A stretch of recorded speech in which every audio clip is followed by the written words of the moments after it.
네, 야고보서 오늘 이제 마지막 말씀을 우리 함께 나누고자 합니다. 우리 또 서로 반갑게 마주하면서 인사하겠습니다. 잘 오셨습니다. 큰 은혜 받으시 바랍니다. 서로 몸도 좀 푸시고 오후 시간 피곤한 시간이죠, 여러분. 깨어서 승리합시다. 졸지 않고 오늘 깨어서 또 말씀 우리가 잘 듣고 기도하는 시간 가지면 좋을 것 같습니다. 여러분의 삶이 그러실 거예요. 살다 보면 우리 각 사람이 좀 종류만 다를 뿐 하나하나 좀 감당하기 어려운 시험을 당할 때가 있습니다. 지금 겪고 계신 분들도 있을 것이고 여러분의 인생에 정말로 어려웠던 시간을 겪으셨던 분들이 분명히 있으리라 생각합니다. 고난 없는 인생은 없다라고 저는 그렇게 생각을 합니다. 그런데 문제는 뭐냐면 예수 믿는 사람들에게도 이런 고난은 분명히 있다는 것입니다. 우리가 함께 나누고 있는 이 야고보서의 그 대상이 되는 초대교회 성도들도 예수를 잘 믿는 사람들이었고 성령 충만한 그런 사람들이었지만 그들에게도 큰 고난이 있었습니다. 근데 그들의 삶을 잘 보게 되면 왜 이런 고난이 발생할까 생각할 때 이 고난은 실제로 보게 되면 스스로 자처하는 고난임을 알게 됩니다. 예수 그리스도가 하나님의 아들이시라는 그런 기독교 신앙을 지키는 문제로 인해서 이제 그들이 고난을 자처하게 된 겁니다. 세상으로부터 주변 사람부터 일방적으로 어떤 사회적 거리두기를 당하게 되고 죄인 취급을 당하게 되고 예수 믿는다는 이유만으로 경제적인 착취를 당하게 되고 예수 믿는다는 이유만으로 법적인 보호를 받지 못하는 상황이 발생한 겁니다. 딱 하나예요. 예수 믿는다는 이유로. 예수 안 믿으면 그러면 모든 문제가 다 해결되는 것입니다. 또한 가족 간의 불화가 생기게 됩니다. 그리고 결국 기독교 신앙에 대해서 이제 여기 안에서 흔들리기 시작을 하는 겁니다. 내가 정말로 이렇게까지 해야 되는 걸까? 이렇게까지 해서 예수를 믿어야 되나? 아니면 내가 정말로 잘하고 있는 걸까? 이게 정말로 예수 잘 믿는 걸까라는 그런 생각이 들게 돼요. 그리고 이런 안에 내적인 동요가 결국 어떻게 발생하냐면 교회 안에서 자신보다 더 어려움과 궁핍한 가운데 있는 형제 자매를 위해 기도하고 사랑으로 품고 돌봐야 되는데 내 문제가 너무 크다 보니까 내가 지금 불안하다 보니까 다른 사람을 돌보지 못하는 겁니다. 교회 안에서도 경제적으로 어려움이 있기 때문에 그래서 가진 자와 가지지 못한 자 사이의 갈등이 점점 고조되게 되고 가진 자가 가지지 못한 자를 좀 더 도와주면 좋겠지만 가진 사람도 지금 현재 불확실하다 보니까 점점 이런 것들이 발생하게 되는 거예요. 그래서 사도 야고보는 이 교회를 향해서 말합니다. 여러분의 믿음이 참된 믿음이라면 여러분의 삶을 통해서 이 믿음이 진실됨을 증명하십시오. 이것이 야고보 사도의 배경이 되는 이 교회입니다. 신뢰가 깨어진 교회 공동체 안에서 서로가 서로를 헐뜯는 무분별한 언어 폭행으로 인해서 서로에게 상처를 일삼게 되었고 마음 가운데 악한 마음이 자라나게 되면서 성도와 성도 사이에 시기와 다툼과 욕심이 생겨나는데 아무것도 해결되지 않습니다. 신앙이 아니라 먹고 사는 것이 더 중요하고 더 현실적인 문제로 여겨지게 됐고 그로 인해서 결국 교회는 분열로 치닫게 됩니다. 야고보 사도는 말하는 거예요. 과연 우리가 이 문제를 어떻게 이겨낼 수 있습니까? 하나님이 주시는 지혜로 해야 됩니다. 그런데 하나님이 주시는 지혜를 우리가 어떻게 정말로 구할 수 있습니까? 오늘 그 말씀을 끝마치면서 사도 야고보는 우리에게 이렇게 가르치고 있습니다. 너희 중에 고난 당하는 자가 있느냐? 그는 기도할 것이요. 아멘. 그것을 좀 우리의 말로 좀 더 쉽게 표현을 한다면 여러분 중에 지금 현실적인 고난을 겪고 있는 사람이 있습니까? 그러면 그 사람으로 하여 기도하게 하십시오. 이것이 원문에 좀 더 가까운 그런 번역일 것입니다. 우리가 기도해 주는 것만이 아니라 그 사람이 스스로 하나님 앞에 기도해서 이 문제를 해결하도록 하라라고 말씀합니다. 이것은 비단 사도 야고보 한 사람의 말씀이 아니었습니다. 사도 바울 역시 쉬지 말고 기도하라. 형제들아 우리를 위하여 기도하라. 히브리서 기자도 우리를 위해 기도하라. 베드로 사도도 그러므로 너희는 정신을 차리고 근신하여 기도하라. 예수께서도 시험에 들지 않게 깨어있어 기도하라 라고 말씀하셨습니다. 사랑하는 성도 여러분, 기도하고 있으십니까? 형식적인 기도입니까? 의무적인 기도입니까? 고난을 이겨내기 위한 기도입니까? 여러분, 어떤 기도를 하나님 앞에 드리고 있습니까?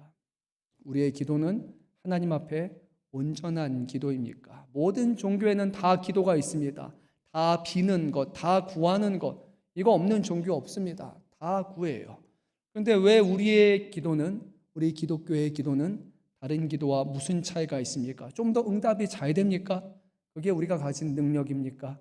아니면 우리의 기도는 무엇이 다릅니까? 성경은 우리에게 분명히 말씀합니다.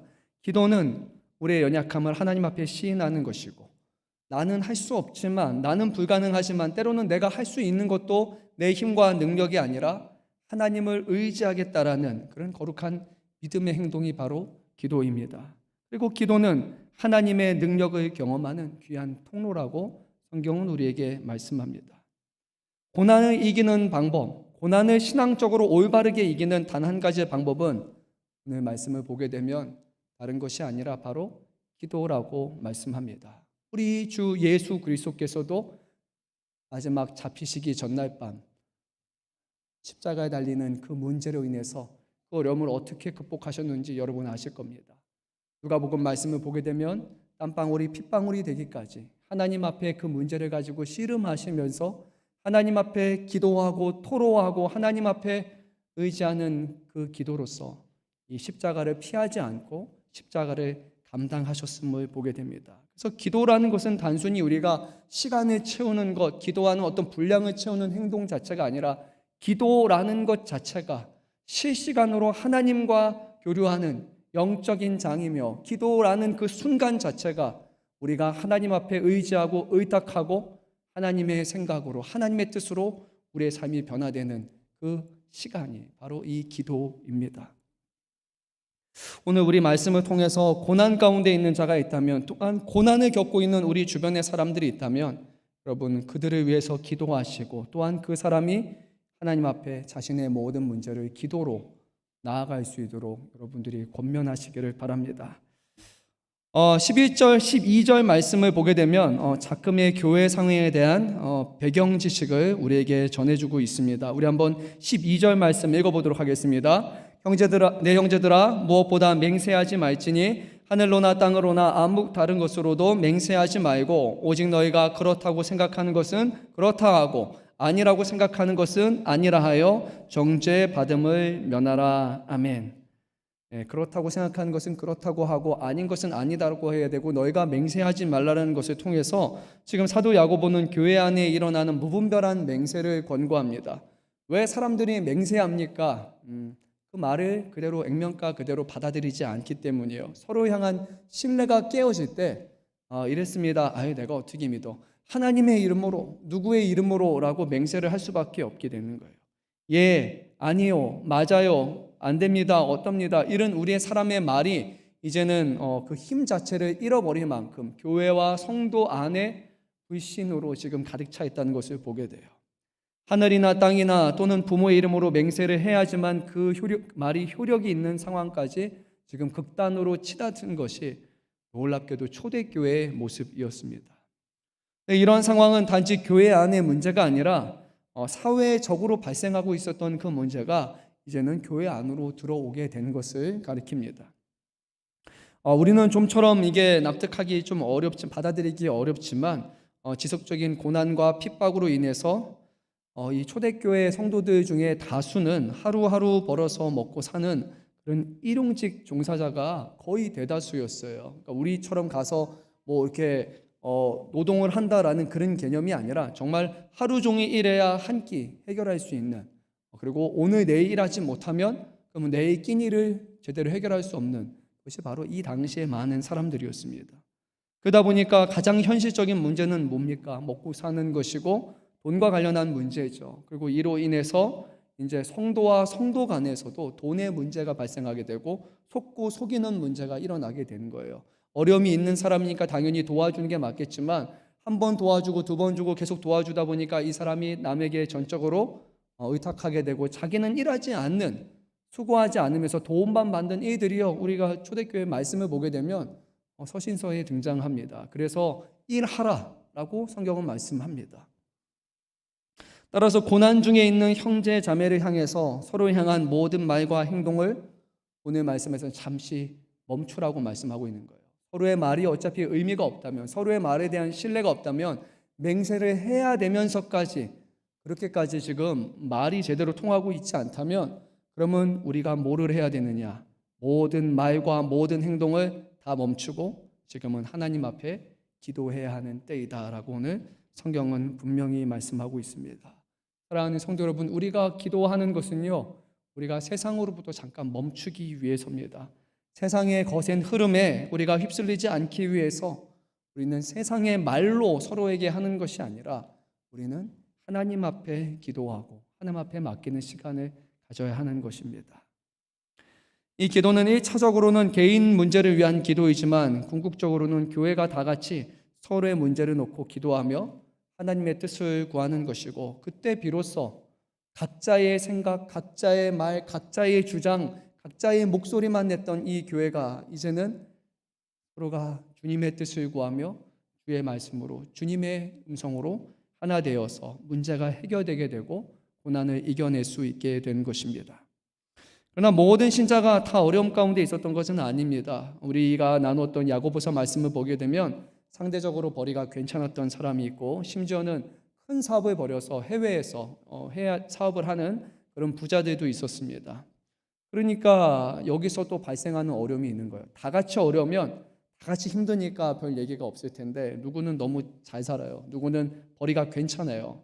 그리고 누구는 많이 어려워요. 그러니까 가진 사람, 그리고 넉넉한 사람을 향한, 부유한 사람을 향한 시기가, 그리고 질투가 이 안에서도 발생하기 시작했습니다. 그래서 오늘 13절 말씀에 보게 되면 이 교회 안에 어려운 문제가 있는 사람이 있다면, 자신의 고난이 너무 크다면, 그 문제를 스스로 해결할 수 없다면 그 사람은 하나님 앞에 간절히 기도해야 될 것이고, 지금 내가 기쁨 가운데 있다면, 내가 살아가는 데 모든 많은 문제들이 그래도 해결된 그런 좋은 상황 가운데 있다면 그 사람은 자기의 상황을 자랑할 것이 아니라, 나는 평안하다고 얘기할 것이 아니라 이 모든 것을 그에게 베풀어 주신 하나님을 찬송하라라고 오늘 성경은 우리에게 분명히 말씀하고 있습니다. 기쁨 가운데 있는 사람들이 이 모든 것을 자신의 능력과 자신의 힘이 아니라 하나님께 향하게 함으로써 질투의 대상이 되지 않고 교회 안에서 하나님이 베푸신 기쁨을 함께 나누라고 하는 것입니다. 우리 교회도 있을 것이고 아마 이 옆 교회도 있을 것이고, 교회마다 사람들의 상황은 다 다를 것입니다. 나는 몸도 건강하고 나는 자녀 걱정도 없는데, 근데 옆에는 누군가는 몸이 힘들어서, 또 자녀의 문제, 또 부모의 문제, 여러 가지 문제로 인해서 고난당하는 사람이 있을 거예요. 그러면 하나님, 나는 주신 은혜가 너무나 좋아요, 너무 감사합니다라고 이렇게 말할 때 옆에 사람도 그래요 라고 하겠지만, 동시에 그 마음속에 하나님, 왜 나는 이런 고난이 있습니까? 나는 왜 고통이 있습니까? 왜 저 사람은 잘 되고 있습니까? 그러면서 그 사람이 점점 질투의 대상이 되고 그 사람이 하는 말들이 미워지는 일이 발생할 수 있어요. 왜? 사람이기 때문에 그래요. 사람이기 때문에. 그래서 잘 되는 사람이 있다면, 형편이 좋은 사람이 있다면 그 사람이 조심하라라고 오늘 말씀하는 겁니다. 하나님을 향하라고 하는 겁니다. 13절에서 말하는 고난은 앞선 말씀들을 통해 제시한 우리 5장에 제시된 인물들을 통해서 우리에게 보다 좀 더 생생하게 다가옵니다. 고난의 문제를 우리가 어떻게 해결해야 되는가라는 부분에 있어서 도움이 되는 거예요. 왜냐하면 10절 말씀을 보게 되면 누구의 고난에 대해 말씀하고 있냐면 선지자의 고난에 대해서 먼저 말씀하고 있습니다. 선지자의 고난은 당연히 신앙적인 고난이었습니다. 하나님의 이름으로 하나님의 말씀을 전하는 데 있어서 발생했던 그런 고난이에요. 하나님을 단지 번영과 축복의 도구로만 여겼던 그 당시의 몰락한, 잘못된, 타락한 왕권 속에서 하나님을 믿고 하나님을 따르는 것이 번영을 위한 것이 아니라는 것을, 하나님의 기뻐하시는 뜻을 따라서 가진 자가 갖지 못한 사람들을 돌봐야 되고 하나님의 사랑과 하나님의 은혜를 전파해야 된다는 것을, 정의와 공의가 서게 한다는 것을 전하는 일은 결코 쉽지 않았을 것입니다. 또는 백성들의 경우에는 하나님을 자신의 위로와 안식의 수단 정도로만 여겨서 하나님이 도움이 된다면 하나님을 찾고, 하나님이 아니라 바알이 나에게 위로와 안식을 주시다면 바알을 찾는, 아스다로스 찾는 그런 이방신들을 쫓는 무분별한 잘못된 백성들을 향해서 하나님을 경외하고 하나님을 두려워하고 하나님의 심판이 있음을 기억하고 하나님 앞에 회개하러 나오라고 전하는 것은 결코 쉬운 일이 아니었습니다. 누군가는 우리는 택함 받은 백성이고 우리는 율법이 있는 사람들이고 우리는 구원받은 사람의 표지로서 할례가 있기 때문에 비록 우리가 다른 신들을 섬기지만 우리는 여호와 하나님도 섬기고 있으니까 우리는 당연히 구원받은 사람들이고 하나님이 우리를 복주시고 지켜주실 것이라고 그렇게 잘못된 신앙을 전하는 사람들 앞에 그것이 아니라 하나님만을 섬겨야 된다고 전하는 것은 결코 쉬운 일이 아니었습니다. 사람들이 싫어하는 말을 해야 되는 사람들이 바로 선지자였기 때문에 그들의 고난은 신앙적인 고난입니다. 11절에서는 누구의 고난에 대해서 말씀합니까, 여러분? 네, 욥의 고난에 대해서 말씀하지 않습니까? 하나님의 총애를 받는 사람이었죠. 욥에 당하는 고난은 무엇입니까? 주변의 질투로 인하는 그런 고난이 있었습니다. 그의 친구들이 와서 하는 말이 너만 의로운 사람이냐? 그렇습니다. 그 사람을 위로하는 것이 아니라 당신이 지은 죄가 있어서 하나님이 너를 심판하는 것인데 욥이 아니에요. 나는 하나님 앞에 지은 죄가 아닙니다 라고 말할 때 너만 의로운 사람입니까? 너만 올바른 사람입니까? 우리 모두 다가 다 무지한 사람입니까? 라는 그 혼란과 그 질투를 받아내는 것이 욥이 겪어야 되는 그런 어려운 고난이었습니다. 6절에서는 죄 없는 의인의 고난에 대해서 말씀합니다. 세상의 부와 권력 앞에 무릎 꿇지 않는 데에서 발생한 그런 고난이 있었습니다. 아마 현실적으로 우리와 가장 좀 와닿는 부분이라고 생각할 것 같아요. 돈과 권력 앞에서 신앙을 지키는 것 결코 쉬운 일이 아닙니다. 눈에 보이는 거잖아요. 돈이 많이 주는 것, 금전적인 이득이 있는 것, 어떤 권력을 주는 것, 이것은 예수님께서 당하셨던 그 시험과도 일맥상통하지 않습니까? 난 이런 고난 중에 이 고난의 문제를 해결한 그들의 삶을 잘 들어보면 기도하지 않고 이 고난에 이겨낸 그런 믿음의 사람은 단 한 사람도 없습니다. 성경을 잘 찾아보시기 바랍니다. 기도하지 않았던 선지자 없습니다. 욥은 늘 하나님 앞에 기도했습니다. 예수님도 모든 문제를 하나님 앞에 간절히 기도함으로 그 문제를 이겨냈습니다. 기도하지 않고 고난을 이겨낸 믿음의 사람은 단언컨대 한 사람도 없습니다. 그러면 우리의 고난, 우리가 당하는 가장 큰 어려움에 대해서 우리는 무엇을 해야 됩니까? 이 답은 이미 나와 있습니다. 우리는 하나님 앞에 기도해야 합니다. 땅땅 결론이에요. 기도가 귀찮을 수도 있어요. 기도가 번거로울 수도 있습니다. 기도를 간절히 했는데 응답받지 못해서 낙심하고 기도를 그만두고 싶은 그런 마음이 들 수도 있습니다. 그리고 기도를 그냥 그만두는 사람도 있습니다. 근데 성경은요, 우리에게 쉬지 말고 기도하라라고 말씀합니다. 어떤 상황에서도 기도를 멈추지 말라고 말씀합니다. 그 이유는 하나입니다. 성경은 모든 기도는 믿음으로 드리는 기도는 분명히 응답을 받기 때문에 그래서 기도를 멈추지 말라고 우리에게 말씀합니다. 마태복음 7장 7절부터 11절 말씀을 보게 되면 예수님께서 이것을 아주 명확하게 말씀하셨습니다. 여러분 잘 아시는 말씀이죠. 7절부터 11절까지 제가 읽을 테니까 여러분 또 귀로 한번 들으시기 바랍니다. 구하라 그리하면 너에게 주실 것이요 찾으라 그리하면 찾아낼 것이요 문을 두드리라 그리하면 너에게 열릴 것이니 구하는 이마다 받을 것이요 찾는 이는 찾아낼 것이요 두드리는 이에게는 열릴 것이라. 너희 중에 누가 아들이 떡을 달라고 하는데 돌을 주며 생선을 달라 하는데 뱀을 줄 사람이 있겠느냐? 너희가 악한 자라도 좋은 것으로 자식에게 줄 줄 알거든 하물며 하늘에 계신 너희 아버지께서 구하는 자에게 좋은 것으로 주시지 않겠느냐? 아멘. 이 말씀은 분명히 말합니다. 하나님이 우리를 사랑하는 아버지이시기 때문에 하나님은 우리에게 가장 좋은 것으로 주신다고 말씀합니다. 자녀가 말해요. 자녀가 나는요 이거를 원해요. 돈을 좀 많이 가졌으면 좋겠어요. 근데 부모의 입장에서는 그 돈이 그 자녀에게 전혀 도움이 되지 않을 때가 있어요. 그것으로 가서 좋은 일에 쓰면 괜찮겠죠. 학생들이라면 필요한 용품을 사거나 어떤 학업에 필요한 도구 또는 책들을 사서 본다면 괜찮을 거예요. 근데 얘에게 돈을 주니까 그 돈 갖고 하는 것들이 잘못된 것을 하는 거예요. 사서는 안 돼야 될 것을 가는 거예요. 뭐 가서 뭐 흡연을 한다든지 또 어떤 것을 한다든지 결코 이것이 덕이 되지 않는 거예요. 그리고 너무 많이 돈을 줬더니 이 아이가 돈에 대한 귀중함과 소중함을 알지 못하고 그냥 너무 편안하게 생각한다면 부모에게 있어서는 이 자녀에게 그것을 주는 것이 오히려 악한 것이니까 교육적으로 나쁜 것이기 때문에 줄 수 있음에도 불구하고 주지 않아요. 그래야 좋은 부모가 되는 것입니다. 악한 자라도 자식에게 좋은 것을 주려고 합니다. 하물며 우리를 사랑하시는 하나님께서, 가장 선하신 하나님께서 우리에게 가장 좋은 것을 주신다는 것은 너무나 자명한 것이 아닙니까?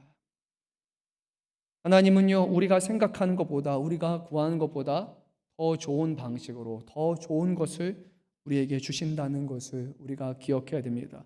어쩌면 그것이 우리가 이 기도에 대해서 갖고 있는 어려움일 수도 있습니다. 내가 원하는 것은 지금 문제가 해결되는 것인데, 지금 빨리빨리 문제가 해결되고 어려움을 극복하고 좀 편안해지는 것인데, 하나님이 보시기에는 이 사람이 이 어려움을 좀 더 겪어야 되고 좀 더 힘들게 해야 되고 그 과정 가운데 세상의 방식이 아니라 나를 의지하고 하나님을 의지하고 믿음으로써 성장하는 계기가 되게 하기 위해서 하나님은 때로는 그 어려움을 그냥 내버려 두게 하시기도 하는 거예요. 그래야 궁극적으로는 이 사람이 더 좋은 사람이 될 수 있기 때문이죠.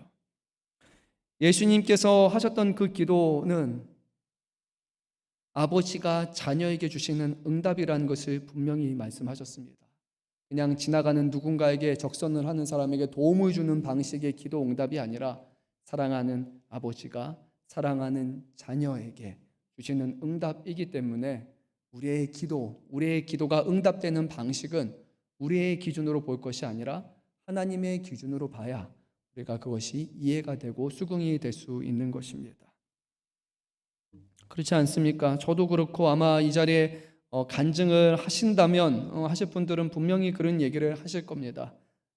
내가 어려움이 있었는데 그 어려움을 내가 원하는 방식으로 구했지만 해결되지 않았어요. 그래서 계속해서 어려움이 가중됐는데 지금 와서 돌이켜보니까 아니면 시간이 지나서 다시 한번 그때 상황 돌이켜보니까 하나님은 신실하셨고 하나님은 가장 선한 방법으로 나에게 응답하셨다라고 고백하신 분들이 정말로 많을 겁니다. 그렇다고 해서 고난이 없었느냐? 아니에요. 고난은 정말로 괴로운 시간이에요. 정말로 죽고 싶은 시간도 있었을 것이고 이 문제 때문에 잠 못 이루는 그런 시간도 있었을 것이고 하지만 그 고난이 결국에는 우리로 하여금 하나님께 나아가는 통로가 되었고 하나님 앞에 더 간절히 매달릴 수 있는 그런 계기가 되었기 때문에 고난 가운데서도 우리를 버리지 아니하시고 끝까지 우리를 붙드시고 우리를 사랑하신 그 하늘 아버지 앞에 우리는 감사하다라고 고백할 수밖에 없는 것입니다. 하나님은 우리의 감사와 우리의 영광을 취하시고 하나님은 지혜로우시고 선하시다라는 고백을 드릴 수밖에 없도록 주님은 우리의 삶을 이끌어 가신다는 것입니다.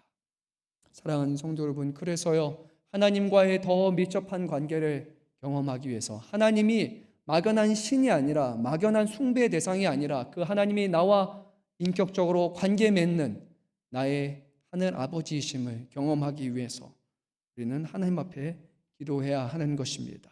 사랑하는 성도 여러분, 하나님 앞에 기도하시기 바랍니다. 시간과 기간의 한계를 정해놓지 마시고 하나님 앞에 기도하십시오. 하늘 아버지이심을 더 믿어질 수 있도록 더 하나님 아버지를 의지할 수 있도록 우리는 기도하며 나아가야 합니다. 여러분 그렇지 않습니까? 때로 하다 보면 말이 잘 통하는 사람이 있어요. 그리고 이 사람하고 대화하면 뭔가 대화가 너무 잘 돼요. 그냥 시간 가는 줄 모르고 대화가 이렇게 통하는 사람이 있어요. 또는 대화만 하면 이렇게 엇나가는 사람이 있어요. 뭐만 하면 받아주는 게 아니라 여기에 대해서 이렇게 가거나 말을 끊거나 뭐 하거나 그래서 말을 하고 나면 대화 끝나고 나면 되게 불쾌하거나 불편해요. 그리고 힘들어요. 그리고 나서 이 사람하고는 더 이상 대화하고 싶지 않은 그런 사람들이 있죠, 여러분. 여러분 옆에 있는 사람이 아니길 바랍니다. 그런데 대화가 통하는 사람이 있고 통하지 않는 사람이 있는 거예요. 대화가 잘 통하는 사람은요, 대화를 끝마치면서도 아쉬워요. 그래서 전화도 하게 되고 다음에 또 언제 만날까 하게 되고 정말로 계속 만나는 게 좋아지는 그런 사람이 있는 거예요. 그게 하나님과 우리가 맺어야 되는 기도의 관계인 거예요.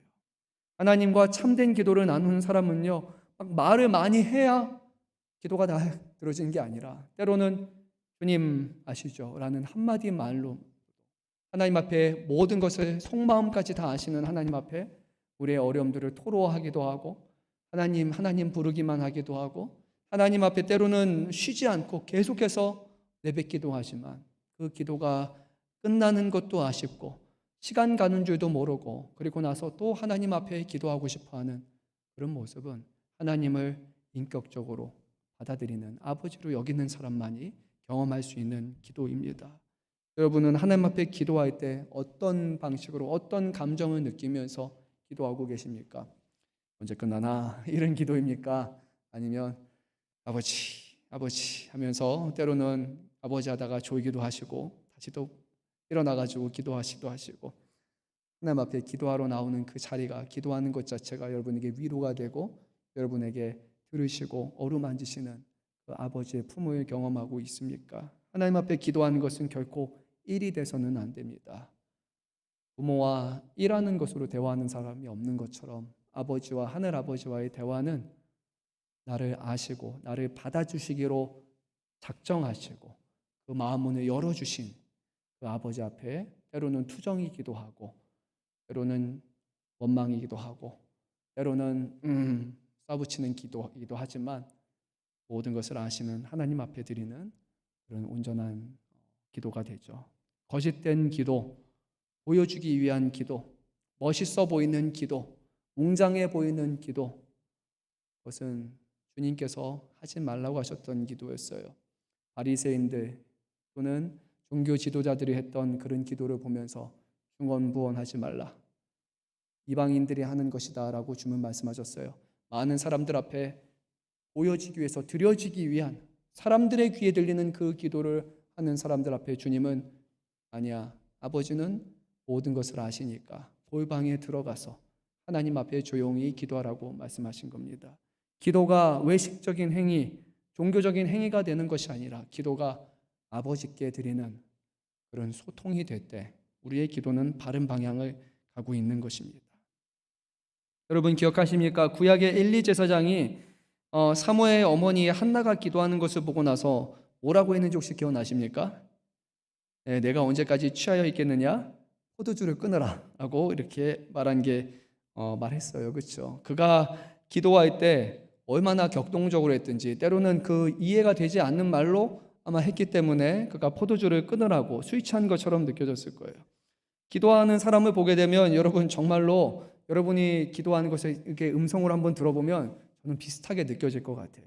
어쩔 때는 조용히 기도하다가 어쩔 때는 격하게 기도하다가 어쩔 때는 흐느끼고 곡하기도 하다가 또 그러다가 박수치면서 기뻐하며 웃으며 기도하다가 또 어떤 분은 갑자기 그러다가 찬양이 생각나서 손들고 찬양하시는 분도 있을 겁니다. 그러다가 갑자기 또 침묵해요. 그리고 조용히 기도를 멈추고 하나님의 음성을 기다리는 분들도 있을 것이고 그리고 세밀한 음성으로 말씀을 떠올리게 하시고 우리에게 응답하시는 하나님을 경험할 때 갑자기 또 우리의 마음이 다시 벅차올라서 이것이 또 반복되기도 하는 기도를 보면 정말로 이 굴곡이 이게 버라이어티한 것 같아요.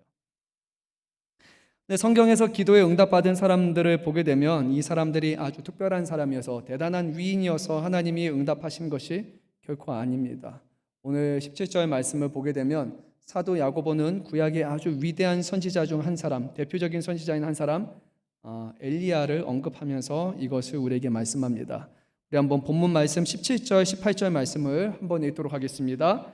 엘리야는 우리와 성정이 같은 사람이로되 그가 비가 오지 않기를 간절히 기도한즉 3년 6개월 동안 땅에 비가 오지 아니하고 다시 기도하니 하늘이 비를 주고 땅이 열매를 맺었느니라.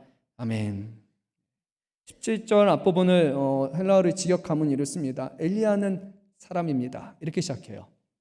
우리와 본질상 같은. 이게 이제 어순이 이렇습니다. 엘리야는 신이 아니라 엘리야는 특별한 사람이 아니라 엘리야는 사람입니다라고 얘기를 해요.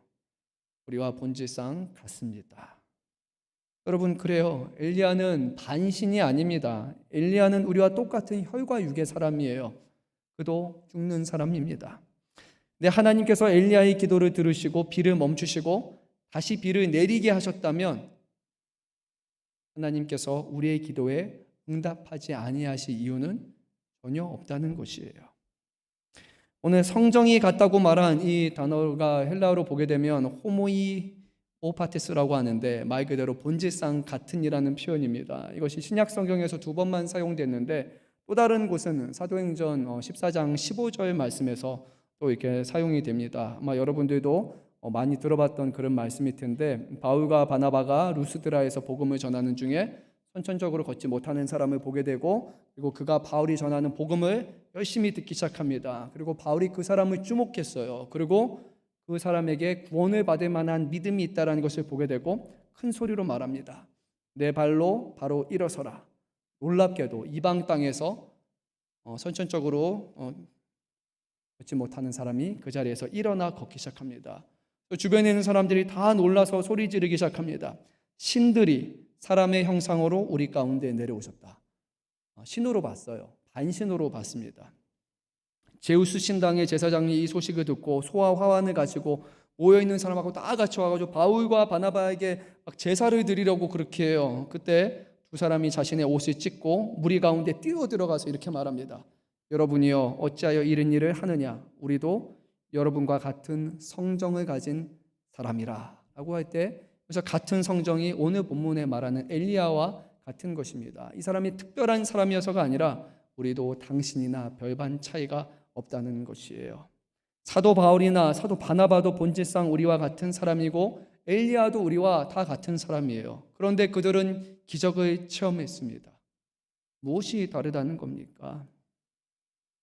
그 사람이 특별한 사람이어서가 아니라 하나님께서 이런 일을 이루시는 것이 단순히 얼마나 간절히 요청하고 간절히 구하고 하나님께서 그것을 응답한다라는 이런 단순한 그런 원리가 아니라는 것을 말씀해 주고 있는 거예요. 하나님의 능력이 나타나는 것, 기도의 응답이 일어나는 것에 대해서 이 말씀, 본문 말씀은 우리에게 이렇게 조금 더 말씀합니다. 제가 말씀을 좀 더 읽도록 하겠습니다. 이 두 사도들, 앞서 말씀드린 두 사도들이 자신의 말을 이어갑니다.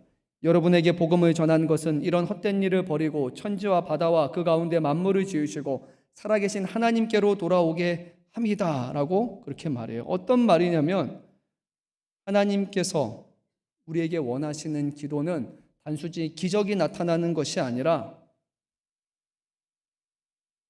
우리로 하여금 살아계신 하나님을 증거하는 것과 또 우리가 먼저 하나님 앞에 돌아오게 하기 위해서 하나님은 우리의 기도를 사용하신다는 거예요.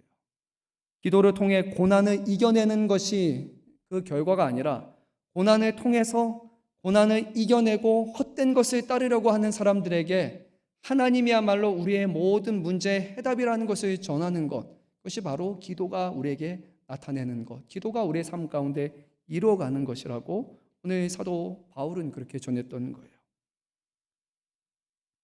기도는 하나님의 살아계심, 하나님의 능력을 나타내는 수단이 될 때 바른 기도가 되는 것입니다. 우리의 문제 해결되는 방식이 정말로 기적적으로 나타났고 이게 정말 하나님의 온전하심 성품과 하나님의 기뻐하시는 뜻을 이루는 것이라면 하나님은 당연히 그곳에 기적을 이루어주시는 거예요. 그래야지만 사람들이 와, 하나님이 하셨다라고 인정할 수 있으니까요. 그런데 하나님께서 그것이 불필요하다고 여기다면 그 방식이 아니라 이렇게 하는 방식이 더 하나님이 어떤 분이신지 하나님의 살아계심을 더 온전히 증거하는 방식이라면 그러면 하나님은 손쉬운 그런 방식이나 특별한 기적이 아니라 우리가 그 고난을 마주하고 고난과 싸우고 고난을 이겨내는 방식을 통해 하나님 앞에 엎드리는 방식을 통해 정말로 하나님이 행하셨습니다라는 우리의 삶의 고백을 받으신다는 겁니다. 우리가 원하는 방식이 아니라 우리가 생각하는 것이 아니라 하나님은 하나님이 영광 받으시기에 가장 좋은 방식으로 우리의 기도를 사용하신다 말씀합니다. 그래서 기도를 드리는 우리의 모습은 이 기도가 내 원하는 대로 내 방식대로 응답되는 것이 아니라 이 기도를 통해 어떻게 하나님의 살아계심과 하나님의 성품과 하나님의 위대하심과 이 세상을 구원하고자 하시는 하나님의 복음이 잘 드러날 수 있는지 우리는 그 방향성을 가지고 기도할 때 이 기도가 우리에게 응답되는 기도가 됩니다. 주님은 말씀하셨습니다. 먼저 그 나라와 그 의를 구하라. 그리하면 이 모든 것을 너에게 더하시리라. 하나님의 나라와 하나님의 의를 구하고 하나님의 기뻐하시는 뜻을 쫓아 구하는 기도를 할 때 주님은 그것을 우리의 삶 가운데 이루신다는 거예요. 하나님은 하나님의 뜻을 이루시고 우리가 하나님의 뜻을 바라보고 그 뜻을 구할 때 하나님이 원하시는 뜻이 우리의 삶 가운데 이루어진다는 것을 우리는 기억해야 됩니다. 우리가 기도를 통해서 하나님이 자신의 성품을 거슬러서 자신의 계획을 거슬러서 자신의 뜻을 거슬러서 하나님의 지혜로운 방식에서 우리의 어리석은 방식으로 하나님이 응답해달라고 요구하는 것이 기도가 아니라 기도는 우리의 인간의 지혜가 하나님의 지혜를 바라보고 깨닫게 하는 것이 바로 기도라는 것을 우리가 기억해야 합니다. 자, 우리 이어지는 말씀입니다. 14절에서 16절 말씀은 이제 서로를 향해서 기도해야 되는 것을 우리에게 전합니다. 기도는 개인에서 시작은 하지만 결국은 기도는 서로를 향한 기도로 가야 되는 거예요. 우리가 이것을 중보 기도다 또는 도고 기도라고 그렇게 말하지 않습니까? 우리 자신만을 위해서 기도하는 것은 온전한 기도가 결코 아닙니다. 오늘 말씀에서 특별히 14절에서 16절 이어지는 말씀에서 사도 야고보는 교회 안에 있는 병자들을 위한 기도에 아주 중점을 두고 있습니다. 병자들은 가장 큰 고난을 당하는 사람들이었기 때문에 그리고 가진 재물이나 형편이 어려운 상황에서 그들의 병을 고칠 수 있는 것은 거의 불가능에 가까웠기 때문에 그래서 모든 교회가 이 사람들을 위해서 기도해야 된다고 얘기를 합니다. 여기서 말하는 병자는요, 주로 병상에 누워있는 병자입니다. 움직일 수 있는 사람이 아니라 정말로 위급해서 누군가 와서 기도를 해줘야지만 하는 사람을 지금 가리키고 있는 거예요. 이 병자들이 상태가 얼마나 위중했는지 그들이 교회에 찾아와서 목사님 기도해 주세요, 장로님 기도해 주세요라고 할 수 있는 상황이 아니다 보니까 오늘 말씀에서는 교회 장로들을 청해서 그들에게 신방을 해서 그들의 병 고침을 위해서 기도하라라고 말씀을 합니다. 교회 안에 오랜 전통 속의 장로는 교회 어른이고 모든 일에 가장 덕을 끼치는 사람이고 가장 본을 보이는 사람이고 가장 지혜로운 사람이 바로 이 장로이기 때문에 성도들의 또한 아버지로서 신앙의 어른으로서 그들의 모든 어려움에 대해서 책임지는 사람이 바로 이 장로의 직분을 맡은 사람이죠. 그래서 여러분들이 아는 초대교회 이제 장로라는 직분을 보게 되면 교회 안에 있는 그런 세워준 어떤 특별한 사람을 장로라고 부르지만 또 베드로, 요한도 자신을 장로라고 그렇게称합니다. 이것이 여러분들이 혼동이 없어야 됩니다. 우리에게 말하는 이제 교회에서는 목사와 장로라는 두 가지 직분이 있는데 여기서 목사의 직분을 이렇게 말합니다. 말씀을 가르치고 성례를 집례하며 교회를 치리하는 가르치는 장로를 목사라고 우리는 부릅니다. 그리고 교회를 다스리는 치리하는 사람, 치리 장로라고 이렇게 부르는 거예요. 그 두 가지 다시 한번 말씀드릴게요. 교회 안에 일반적으로 우리 성도님들 중에 항존직에 대해서 장로의 직분을 받으신 분들은 교회를 다스리는 치리 장로 또는 영어로는 ruling elder라고 그렇게 부릅니다. 근데 목회자는 두 가지예요. 치리의 권한, 당회의 구성원으로서 치리 권한과 말씀과 성례의 직무, 설교, 교육, 세례, 성찬의 의미를 갖고 있기 때문에 또한 이 두 가지 가르치는 장로요, 치리 장로라는 두 가지를 갖고 있는 거예요. 그래서 장로님 그리고 목회자도 담임 목사는 원래 신약의 배경에 보면 장로라는 직분을 갖고 있는 것을 보게 됩니다. 오늘 장로를 향해서 두 가지를 권고합니다. 첫 번째, 주의 이름으로 기름을 바르라. 두 번째, 그를 위하여 기도하라. 이것을 요구합니다. 왜 기름을 바르는가? 기름 바름이라는 것은요, 기름을 발라서 정말로 병이 낫는 것은 아니에요. 근데 기름을 바른다라는 것은 어떤 성령의 임재를 우리가 바라보는 그런 거일 수도 있고 또는 병자들의 믿음을 다시 한번 각성시키는 행위가 이 기름 받음이라고 볼 수 있어요. 예수님께서도 마태복음 8장 23절에서 26절 말씀 보게 되면 맹인의 눈을 직접 문지르셨어요. 근데 우리 예수님은 이렇게 문질러야 고치시는 분이 아니에요. 저 멀리에서도 죽어가는 사람을 살릴 수 있는 분이 우리 주님이시잖아요. 굳이 가지 않아도 우리 백부장이 와가지고 자신의 하인에 대해서 얘기할 때 예수님 오지 않으셔도 괜찮아요. 주님이 명령하시면 그 즉시 문제가 해결될 줄 저는 믿습니다 라고 얘기했잖아요. 주님은 안 만지셔도 다 고칠 수 있는 분이세요. 그런데 예수님은 맹인의 눈을 문지르셨어요. 마가복음 7장 33절에서 귀먹은 자의 귀에 손가락을 일부러 대셨어요. 예수님은 말씀만으로 죽은 나사로를 살릴 수 있는 분이지만 이런 의식적인 행동을 때로는 일부러 하셨어요.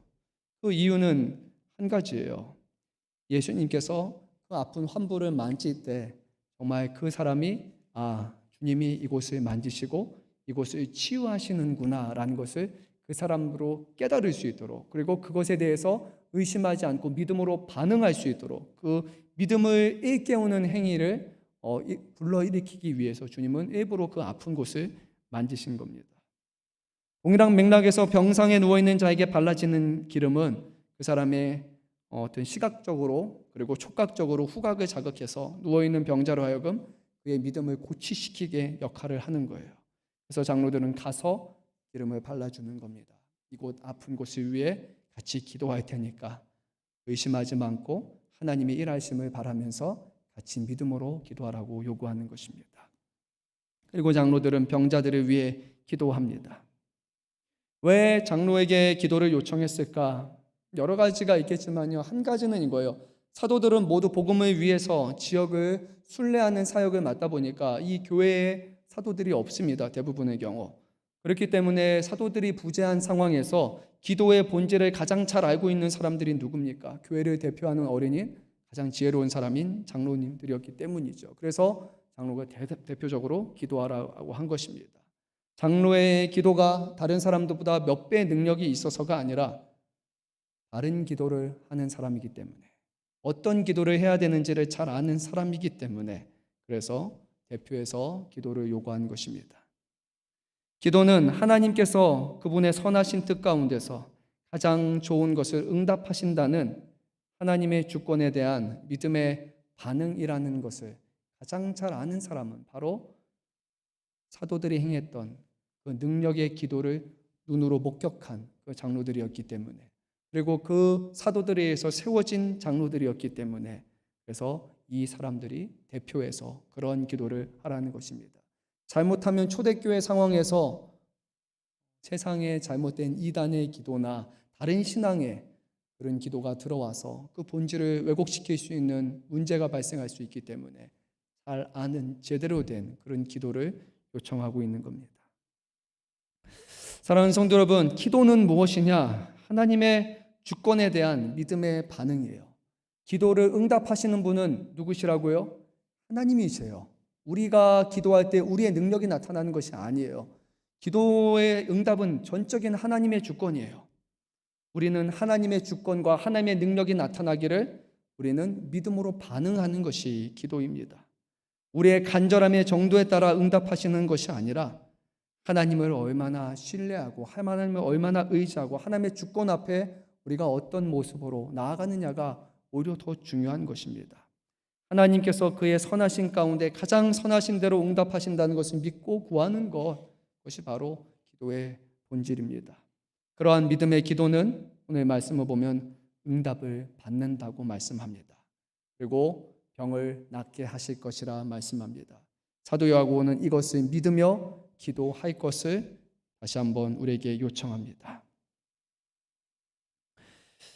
기도는 하나님께서 응답하실 것을 믿으며 구하는 것입니다. 여러분, 믿으며 기도하십니까? 아니면 응답하시면 좋고 아니면 말고라고 여러분 어떻게 정해놓고 기도하십니까? 이 정도 기도해서 되면 좋고 아니면 말고라고 우리가 정해놨습니까? 아니면 무응답, 응답하지 않는 것도, 우리의 구하는 대로 들어주지 않는 것도 우리는 응답이라고 그 자체를 믿고 있습니까? 기도는 선하신 하나님의 뜻 앞에 우리의 모든 것을 맡기는 거예요. 하나님이 응답하시던, 하나님의 응답을 늦추시던, 하나님이 직접적으로 바로 즉각적으로 응답하시던 그 모든 것에 대한 주권은 전적으로 하나님 앞에 달려있는 것이고, 다만 우리는 그 하나님의 주권 앞에 엎드리고 하나님을 의지하고 하나님을 경외하는 마음으로 기도를 하는 것입니다. 기도는 하나님 앞에 모든 것을 맡기는 그런 믿음의 행위라는 것을 기억해야 됩니다. 기도는 믿음과 직결이 돼 있어요. 기도하지 않는 믿음은 죄송하지만 온전한 믿음이라 할 수 없습니다. 하나님을 의지하고 하나님 앞에 구하지 않는 그런 기도, 그렇게 하지 않는 믿음을 어찌 우리가 온전한 믿음이라 할 수 있습니까? 하나님이 살아계신다. 하나님이 우리의 매일 삶 가운데 살아 역사하신다. 우리의 모든 인생을 주관하신다. 하나님의 우리의 삶의 주권자시다라는 것을 우리가 인정하지 않는 그런 믿음은 가짜 믿음이잖아요. 내가 주인이다. 그는 믿음 없는 사람의 고백입니다. 하나님이 내 삶의 주인이시다. 예수 그리스도가 내 인생의 주인이시다. 나는 나 스스로 구원할 수 없는데 주님이 핏값으로 내 죄를 사하시고 내 생명을 사셨다. 나는 주님의 것이다. 나의 인생, 나의 향방, 나의 목표, 나의 모든 것이 하나님의 손 안에 있다라고 믿는 사람들이 바로 성경이 말하는 믿음의 사람이고, 하나님은 그런 사람들을 통하여서 하나님의 놀라운 역사를 이뤄 가시는 겁니다. 하나님이 여러분의 주권자이십니까? 하나님이 여러분의 주인이심을 정말로 믿으십니까? 그런 믿음으로 우리는 살아가야 되는 거예요. 살리시는 분도 주님이시고, 때로는 병든대로 내버려 두는 것도 주님이시다. 하지만 그 가운데서도 하나님은 반드시 하나님의 선하신 뜻을, 그냥 이렇게 하니까 됐다라고 자기 합리화가 아니라 그 모든 과정과 질병과 때로는 죽음이기도 한 그 상황을 통해서도 하나님의 선하심 분명히 드러나는 거예요. 그래서 우리는 그것을 하나님 앞에 모든 주권을 맡길 수 있는 것입니다. 우리 한번 15절 말씀을 한번 읽어보도록 하겠습니다. 믿음의 기도는 병든 자를 구원하리니 주께서 그를 일으키시리라. 혹은 죄를 범하였을지라도 사하심을 받으리라. 아멘. 오늘 말씀을 보니까요, 사도 야고보는 병과 죄의 관계를 연결시킵니다. 모든 병이 죄의 직접적인 결과일까? 그렇지는 않습니다. 하지만 간접적인 결과는 맞아요. 하나님이 창조하신 이 세상은 원래 병이 없었어요. 아무런 질병도 없었습니다. 근데 아담과 하와의 죄로 말미암아 그 죄로 인해 세상이 오염되고 타락하게 되었고, 우리에게 처음으로 병이라는 것이 생기게 됐어요. 병이 없어야 되는 것이 맞습니다. 근데 죄의 여파가, 죄로 인해 오염됐기 때문에 이 세상은 질병으로 가득한 세상이 된 것입니다. 모든 질병은 인간이 하나님의 말씀에 대한 불순종으로 이 땅에 들어왔다는 것을 성경은 말씀합니다. 그래서 야고보 사도는 질병이라는 이런 큰 고난 중에 신자들이 먼저 생각해야 될 것은 우리의 죄가 얼마나 큰 영향을 끼치고 있는지, 우리의 죄가 얼마나 강력한지, 그것이 오랜 시간이 지났음에도 불구하고 해결되지 않고 끊임없이 사람들에게 문제를 일으키는 그런 죄에 대한 두려움을 우리가 기억해야 된다는 거예요. 병이 있는 그곳에, 사람들이 죽어가는 그곳에 우리는 불쌍하다, 안 됐다, 맘 아프다라고 하는 것이 아니라 이 모든 것을 처음 시작한 사람의 불순종의 죄에 대해서 우리는 생각해야 되는 것이고, 그 질병의 문제 앞에서 하나님 앞에 나의 죄와 나의 연약함과 나의 불순종의 문제를 하나님 앞에 온전히 회개하지 않는다면 우리는 죄와 질병을 제대로 이해하지 못하는 것이에요. 많은 사람들이, 그리고 저도 그래요, 우리 성도님들 중에 정말로 이분은 하나님께서 치유해 주셨으면 좋겠는데, 정말로 회복시켰으면 좋겠는데, 하나님의 기적이 나타났으면 좋겠는데, 그래서 간절한 마음으로 부르짖지만 그래도 모든 기도가 응답되지는 않습니다. 사도 바울도 자신의 육체를 가시에 놓고 3번이나 간절하게 치료를 위한 기도를 했습니다. 하나님의 응답은 무엇이었습니까? 치료하지 않는 것, 가만히 내버려 두는 것이 하나님의 응답이었으며 받은 은혜가 족하기 때문이었죠. 사도 바울의 동역자 중에 에베소 사람 드로비모라는 사람이 있습니다. 그는 병이 들어서 밀레도에 그냥 내버려 두고 떠날 수밖에 없었어요. 하나님의 사역을 하는데, 사도 바울을 도와서 선교의 사역을 해야 되는 사람인데 그가 병에 걸려서 선교회를 감당할 수 없다니 얼마나 안타까운 상황입니까? 그런데 그것도 하나님의 뜻이었던 것입니다. 그러나 오늘 말씀에서 사도 야고보는 기도는 병든 자를 낫게 하며 병을 통해 죄의 근본을 깨닫게 하고 죄를 사하는 은혜를 응답으로 받는다고 우리에게 말씀합니다. 우리는 이 일이 일어나기 전까지 때와 방식은 잘 알지 못할 것이, 어떻게, 언제, 어떤 방식으로 하나님이 응답하실 것인가 아는 사람은 아무것도 없어요. 다 이루어진 후에야 우리는 알게 될 거예요. 하지만 다만 하나님이 어떤 분이신지를 우리는 믿고 신뢰하며 하나님 앞에 기도함으로 우리의 겸손을 보이고 하나님 향한 믿음을 보여야 한다고 오늘 성경은 우리에게 분명히 말씀합니다. 끝으로 우리 16절 말씀을 한 목소리로 읽도록 하겠습니다. 그러므로 너희 죄를 서로 고백하며 병이 낫기를 위하여 서로 기도하라. 의인의 간구는 역사하는 힘이 큼이라. 아멘. 그러므로라는 말씀을 통해서 기도에 관한 결론을 맺는다는 것을 우리에게 보여줍니다. 기도는 병을 고치고 기도는 죄사함을 받는 능력이기 때문에 기도하라고 오늘 성경은 말씀합니다. 기도는 무분별한 비난과 적대감 그리고 상처로 가득한 이 교회 공동체를 치유할 수 있는 유일한 길입니다. 앞서 말씀드린 것처럼 교회가 발생했던 그 문제로 인해서 외부의 문제가 아니라 이제는 내부의 문제가 생겨서 서로가 비난하고 서로가 불신하고 서로가 서로를 향해서 상처 주는 말로써 사람들을 넘어뜨리는 일들이 일어나고 그 혀가 얼마나 능력이 큰지 그 혀 자체, 언어 자체가 사람의 영혼을 소멸시킬 만큼 그렇게 끔찍한 일들이 교회 안에서 벌어지고 있는 그때 이 모든 문제를 해결할 수 있는 사람들의 상처와 질병을 해결할 수 있는 사람들의 불신앙과 서로 향한 모함을 해결할 수 있는 유일한 방법은 바로 우리는 우리의 말을 멈추고 하나님 앞에 기도하는 것밖에 없다고 성경은 분명히 말씀합니다. 사랑하는 성도 여러분, 기도하지 않는 교회에 문제가 발생합니다.